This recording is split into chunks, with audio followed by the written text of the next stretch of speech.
نحمدہ و نصلی و نسلم علی رسولہ الکریم اما بعد۔ محترم ناظرین، درس قرآن.com کے خوبصورت پلیٹ فارم پر قصص القرآن کی آج 54 نشست ہے۔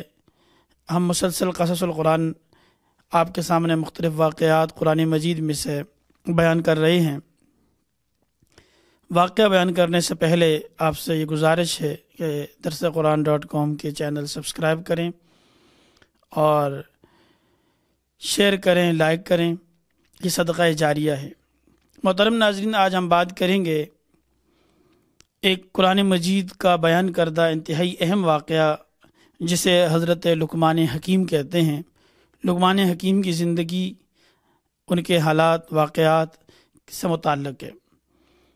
لقمان حکیم کے حوالے سے قرآن مجید میں پوری ایک سورت موجود ہے جسے سورہ لقمان کہا جاتا ہے۔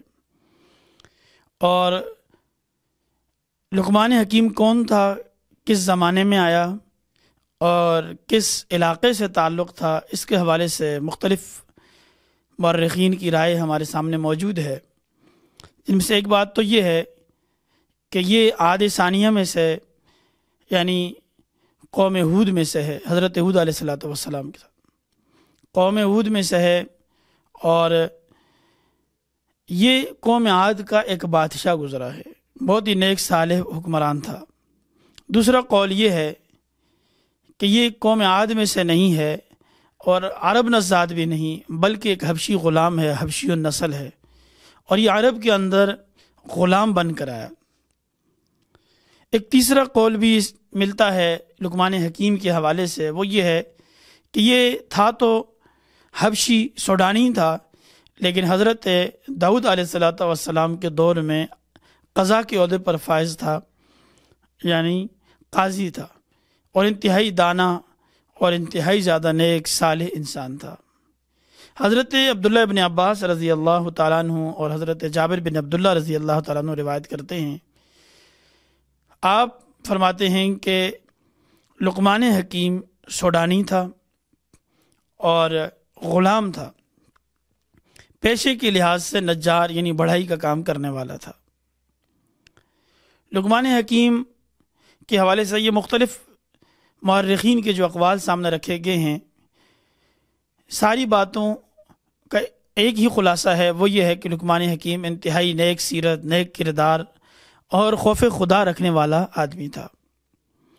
لقمان حکیم کے حوالے سے قرآن مجید میں وَلَقَدْ آتَيْنَا لُقْمَانَ الْحِكْمَةَ أَنِ اشْكُرْ لِلَّهِ، لقمان حکیم کی نصیحتوں کو بھی قرآن نے بیان کیا۔ لقمان حکیم نے جو اپنے بیٹے کو نصیحتیں کی، لقمان حکیم کی دانائی کو بھی قرآن نے بیان کیا، اور احادیث کے اندر بھی لقمان حکیم کی دانائی، اس کی حکمت کو بیان کیا گیا ہے۔ حکیم اور دانا اور بینا انسان تھا۔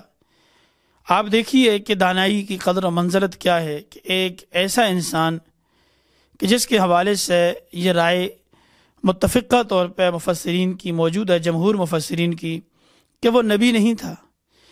نبی نہ ہوتے ہوئے بھی اللہ نے اس کو یہ اعزاز دیا، یہ مقام دیا کہ پوری ایک سورت اس کے نام سے قرآن مجید میں نازل کر دی، اور اس کے واقعات کو بطور نصیحت اور عبرت کے آنے والے لوگوں کے لیے اسے بیان کر دیا، کہ یعنی عقل مندی، دانائی اور فہم و فراست اور اچھے کام کرنا یا اچھے کاموں کی ترغیب دینا ایک نیک انسان کو اللہ تعالیٰ پسند فرماتا ہے اور اس کے مرتبے اور مقام کو بڑھا دیتا ہے۔ یہی کچھ ہوا حضرت لقمان حکیم کے ساتھ۔ لقمان حکیم کی دانائی کے حوالے سے متعدد چیزیں مشہور ہیں، ہر قول کو تقریباً انہی کی طرف منسوب کیا جاتا ہے کہ لقمان حکیم نے، ہر اچھی بات ان کی طرف منسوب ہے کہ انہوں نے کہا ہے۔ قرآن مجید کے اندر جو چیزیں بیان ہوئی، انہوں نے اپنے بیٹے کو نصیحت کرتے ہوئے کہا کہ یا بنی لا تشرک باللہ ان الشرک لظلم عظیم۔ بڑا ہی خوبصورت جملہ ہے۔ اپنے بیٹے سے کہنے لگا کہ شرک نہ کرنا، اس لیے کہ شرک سب سے بڑا ظلم ہے۔ یہ اتنی بڑی دانائی کی بات ہے، اگر انسانوں کو یہ بات سمجھ میں آ جائے کہ شرک کتنا بڑا ظلم ہے، تو پوری انسانیت جو بھٹکی ہوئی ہے وہ راہ راست پہ آ جائے، انسانیت کا مسئلہ یہ حل ہو جائے۔ تو یہ سب سے اہم بات جسے قرآن نے ذکر کیا، یہ حضرت لقمان حکیم نے اپنی نصیحت اپنے بیٹے کو کی کہ اللہ کے ساتھ کسی کو شریک نہیں کرنا۔ قرآن کریم کے اندر اللہ نے چونکہ متعدد جگہوں پر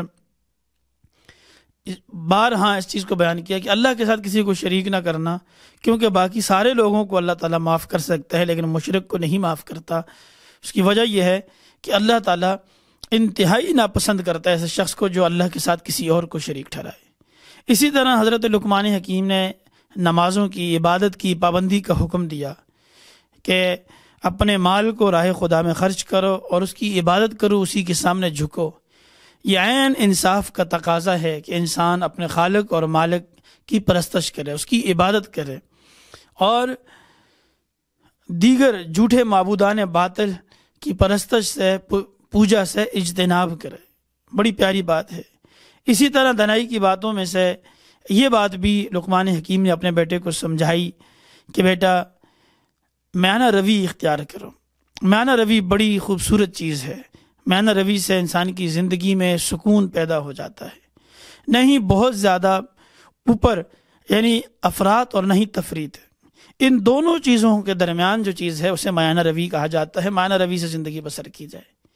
اسی طرح یہ نصیحت بھی کی کہ تکبر اللہ تعالیٰ کو پسند نہیں ہے، تکبر اور غرور نہ کرو بلکہ عاجزی اور انکساری کے ساتھ زندگی بسر کرو۔ تکبر صرف اور صرف ایک ہی ذات کو زیبا ہے، وہ ہے اللہ تعالیٰ کی ذات، بس اس کے علاوہ کسی اور کے لیے نہیں ہے۔ اور وہ تکبر انسان جو ہوتا ہے وہ ہمیشہ ذلیل ہوتا ہے، رسوا ہوتا ہے آخر میں جا کر۔ اسی لیے تکبر کے بجائے عاجزی، پستی کو اختیار کرو۔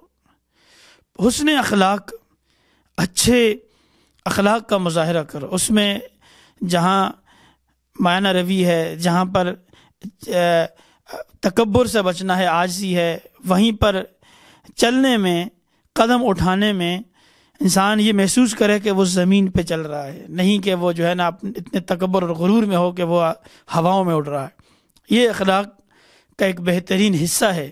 اور اسی طرح فرمایا کہ جب گفتگو کرو تو ایسی گفتگو کرو، ایسے شائستہ، اتنی اچھی گفتگو کہ وہ بہترین اخلاق کا مظاہرہ ہو۔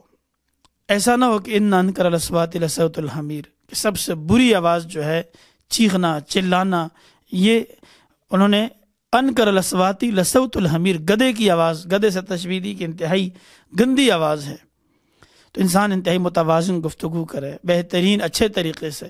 تو یہ اخلاق حسنہ ہیں جو نبی پاک صلی اللہ علیہ وسلم کو اللہ تعالیٰ نے عطا فرمایا۔ آپ نے فرمایا مجھے اخلاق کریمانہ کی تکمیل کے لیے بھیجا گیا ہے۔ اور آپ کے ایک ہی ارشاد ایسا ہے، آپ نے فرمایا اگر کوئی شخص عبادت میں کمزور ہے، عبادت میں کمزور ہے لیکن اس کے اخلاق اچھے ہیں، بہت اچھے اخلاق کا مظاہرہ کرنے والا ہے، اللہ تعالیٰ اس کے درجات کو بلند کر دیتا ہے آخرت میں۔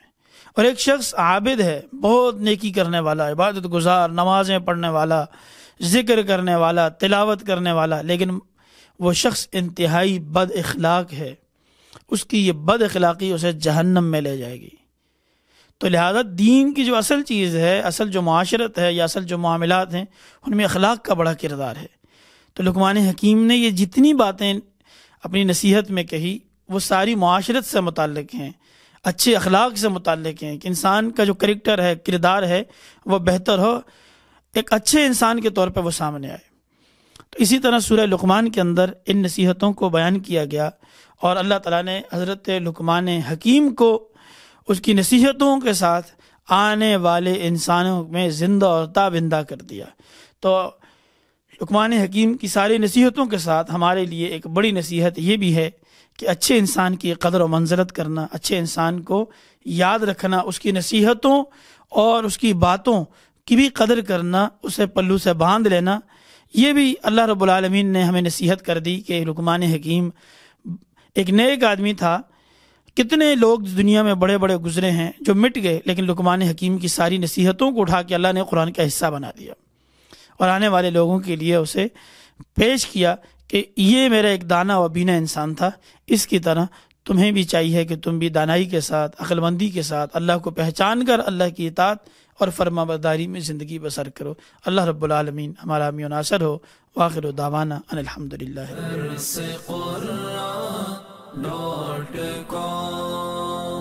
www.درسقرآن.com www.darsequran.com